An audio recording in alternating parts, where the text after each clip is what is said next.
اعوذ باللہ من الشیطان الرجیم بسم اللہ الرحمن الرحیم وقال الذین کفروا، اور کافر کہنے لگے، ان ھذا الا افک افتراہ، یہ تو نہیں ہے مگر ایک بہتان جو انہوں نے بنا لیا ہے۔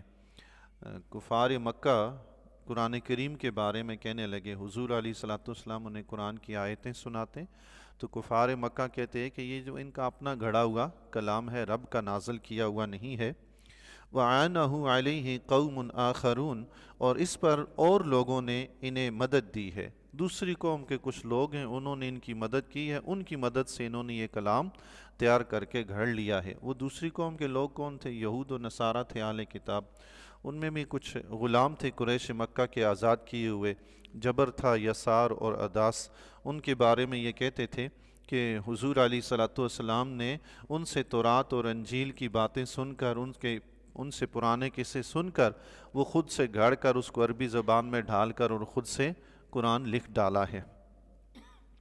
فقط جاؤ ظلم و زورا، بے شک وہ ظلم اور جھوٹ پر آئے، انہوں نے ظلم کیا اور جھوٹ بولا۔ کس نے؟ کفار مکہ نے۔ حضور علیہ الصلوۃ والسلام کی ذات گرامی ایسی ہے جن کے بارے میں وہ خود کہتے تھے کہ آپ صادق اور امین ہیں، اب انہی کو وہ کہہ رہے ہیں کہ جھوٹ بول رہے ہیں، نعوذ باللہ۔ کتنا بڑا یہ ظلم تھا اور بہتان تھا کہ اللہ کے نبی کے بارے میں کہہ رہے تھے کہ وہ جھوٹ بولتے ہیں، حالانکہ حضور علیہ الصلوۃ والسلام کا سچا ہونا ہی قرآن کے حق ہونے کی دلیل تھی۔ کیوں؟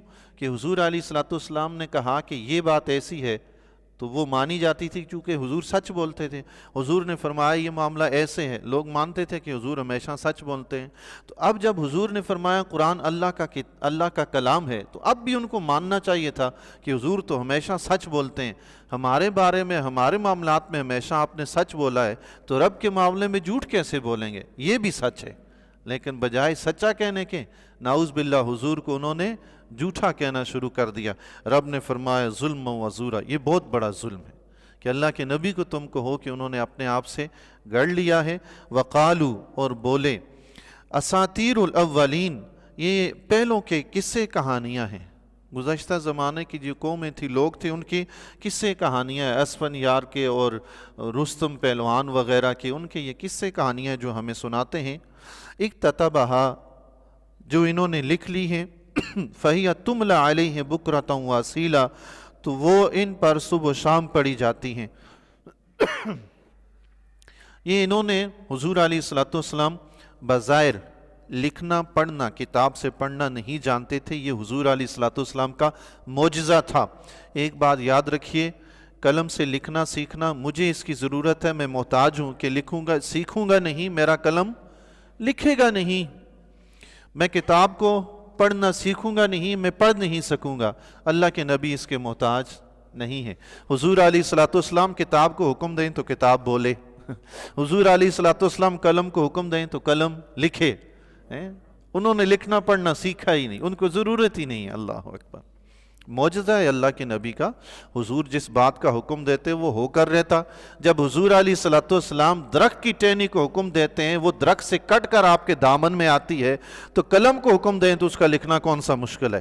وہ تو حضور علیہ الصلوۃ والسلام کی ذات گرامی ہے، حضور کے غلاموں کے غلاموں کے غلاموں کی نسلیں جو چلی ہیں، آج تک چل رہی ہیں، ان میں جو حضور علیہ الصلوۃ والسلام کی آل میں حضرت پیر مہر علی شاہ رحمۃ اللہ علیہ جیسی ہستی موجود، مرزا غلام احمد قادیانی نے جب چیلنج دیا تھا کہ قرآن کی عربی میں تفسیر لکھیں، جس نے اچھی تفسیر لکھی وہ مناظرہ جیت گیا، تو اس کے جواب میں حضرت پیر مہر علی شاہ رحمۃ اللہ علیہ نے فرمایا تھا، لوگوں کو کیا پتہ چلے گا کہ تفسیر میں کیا لکھا ہے کیا نہیں لکھا، عوام کے لیے کوئی گفتگو ہونی چاہیے، گفت و شنید کی بات۔ مرزا مانے نہیں، اس کو پتا تھا کہ میں نے گفتگو شروع کی مجھے شکست ہی ہونی ہے، وہ ضد پہ اڑا رہا کہ نہیں، قرآن کی تفسیر ہی عربی میں لکھنی ہے۔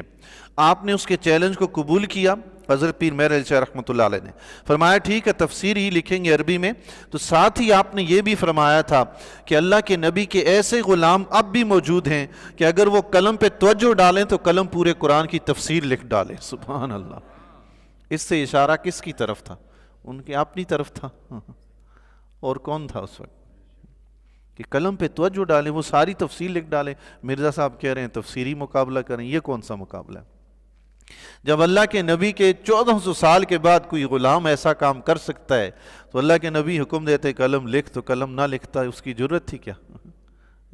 لکھنا پڑھنا حضور بظاہر نہیں جانتے تھے، حضور تو حکم دیتے سب کام ہو جاتا۔ انہوں نے کہا انہوں نے لکھوا لیا ہے کسی سے، چونکہ ان کو یہ پتا تھا حضور خود نہیں لکھتے، حضور خود کتاب نہیں پڑھتے، یہ ان کو پتا تھا، تو اس لیے انہوں نے کہا کہ ایک تو ان غلاموں سے انہوں نے سنا ہے اور پھر انہوں نے کسی سے لکھوا لیا ہے جو صبح و شام ہمیں قرآن کریم کی آیتیں سناتے ہیں۔ رب کا جواب سنیے جی، مختصر، بڑا جامع، بڑا مختصر سا جواب۔ قل، حبیب تم فرماؤ، اللہ تعالیٰ نے حضور علیہ الصلوۃ والسلام سے فرمایا اس کا جواب تم دو، کیسے؟ انزلہ الذی یعلم السر فی السماوات والارض، اسے تو اس نے نازل کیا ہے جو آسمانوں اور زمین کی ہر چھپی بات جانتا ہے۔ تم کہتے ہو کہ میں نے گھڑ لیا ہے، تم کہتے ہو کہ کسی سے لکھوا لیا ہے، نہیں، مجھے کسی کے پاس جانے کی کیا ضرورت ہے کہ جب مجھ پہ نازل کرنے والا زمین و آسمان کا ہر غیب جانتا ہے، وہ عالم الغیب جب میرا معلم ہے تو مجھے کسی سے سیکھنے کی کیا ضرورت ہے؟ عالم الغیب، اتنا بڑا معلم ہونے کے بعد بندہ کسی اور استاد کے پاس کیوں جائے؟ نازل کرنے والا کون ہے؟ رب نے فرمایا یعلم السر فی السماوات والارض، زمین و آسمان کی ہر چھپی بات وہ جانتا ہے۔ جو اتنا قادر مطلق ہے اس کا کلام بھی تو ویسا ہوگا، سبحان اللہ ہے۔ انہ کان غفور الرحیم، بے شک وہ بخشنے والا، رحم فرمانے والا ہے۔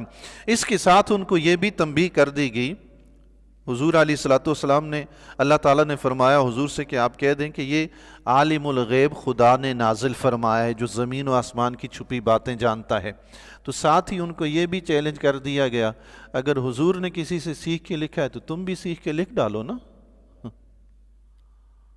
حضور نے اگر سیکھ کے لکھا ہے تو پھر تو اس کا مطلب یہ ہوا کہ کوئی اور بھی سیکھ کے یہ کام کر سکتا ہے، لیکن آج تک کوئی قرآن کی مثل نہیں لا سکا، کسی اور کے سیکھنے کی تو دور کی بات ہے۔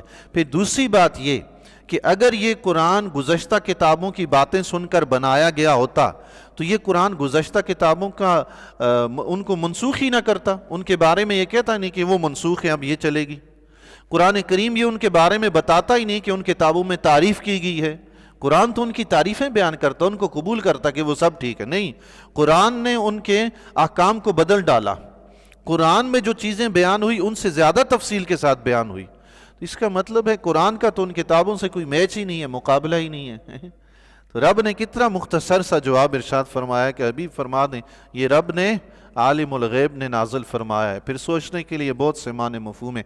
یہاں سے ایک بات آپ یہ بھی سمجھ لیجئے، اسلام کے خلاف جب بھی کوئی بولے، اسلامی احکام کے خلاف جب بھی کوئی بولے، مسلمانوں پر لازم ہے کہ اس کا جواب دیں، تہذیب کے دائرے میں، گالی گلوچ کے ذریعے نہیں، جو ایک آج کل ہمارے معاشرے کی ایک رسم بن چلی ہے، بڑی بری ہے۔ گالی گلوچ نہ اللہ نے سکھائی ہے، نہ اللہ کے نبی نے سکھائی ہے، نہ یہ اسلام کا طریقہ ہے۔ جواب دیں انتہائی تہذیب کے دائرے میں رہتے ہوئے، بڑی شائستگی کے ساتھ۔ حضرت پیر مہر علی شاہ رحمۃ اللہ علیہ اس کی جیتی جاگتی مثال ہیں جی، سبحان اللہ۔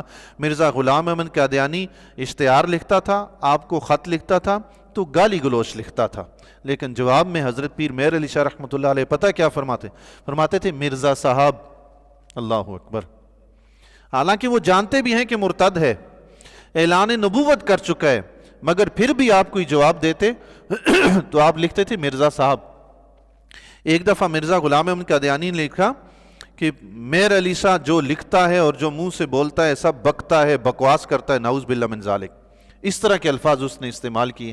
تو جواب میں حضرت پیر مہر علی شاہ رحمۃ اللہ علیہ نے فرمایا مرزا صاحب، دیکھیں پھر فرمایا مرزا صاحب آپ نے جو کچھ کہنا ہے مجھے کہہ لیں، لیکن میرے منہ سے تو کبھی کبھی اللہ کا ذکر بھی نکلتا ہے، اللہ کے نبی کا نام بھی نکلتا ہے، آپ یہ نہ کہیں کہ جو کچھ اس کے منہ سے نکلتا ہے، آپ نے جو کہنا ہے مجھے کہیں، میرے منہ سے نکلنے والی ہر بات کو نہ کہیں، چونکہ وہ اللہ کا ذکر بھی کرتی ہے زبان، اللہ کے نبی کا بھی ذکر کرتی ہے۔ گالی گلوچ کی، کوئی لان تان کیا، کتنی شائستگی سے جواب دیا۔ کون سکھائے ہمیں یہ شائستگی؟ کون بتائے گا؟ اسٹیج پہ ممبر پہ بیٹھے حضرات، وہ دھواں دار بمباری ہوتی ہے زبان سے، اللہ تعالیٰ معاف فرمائے۔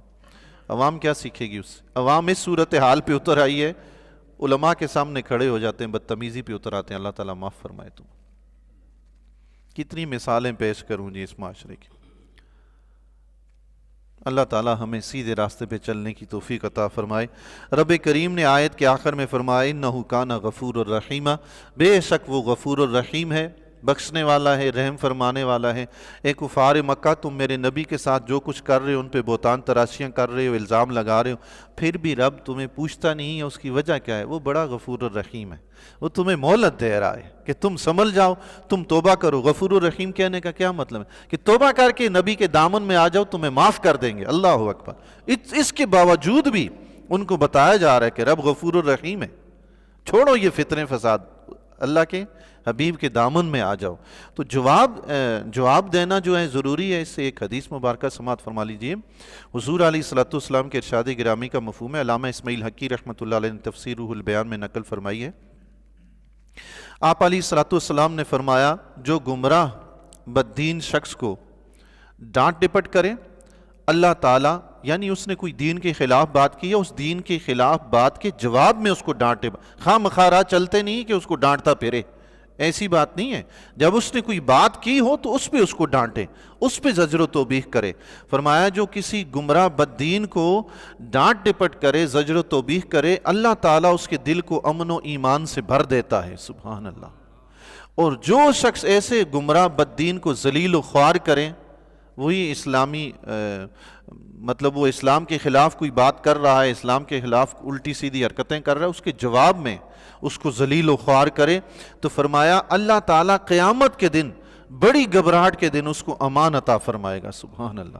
اس وقت سب دنیا ذلیل ہو رہی ہوگی، یہ کفار وغیرہ سب، اس کو عزت ملے گی جس نے دین کی خاطر جواب دے کے بددین کو ذلیل و خوار کیا تھا۔ سبحان اللہ۔ اللہ اس کو عزت عطا فرمائے گا۔ اللہ تعالیٰ جی ہمیں تہذیب کے دائرے میں رہتے ہوئے دین اسلام کی خدمت کرنے، بدمذہب گمراہوں کا جواب دینے کی توفیق عطا فرمائے، تہذیب کے دائرے میں رہتے ہوئے۔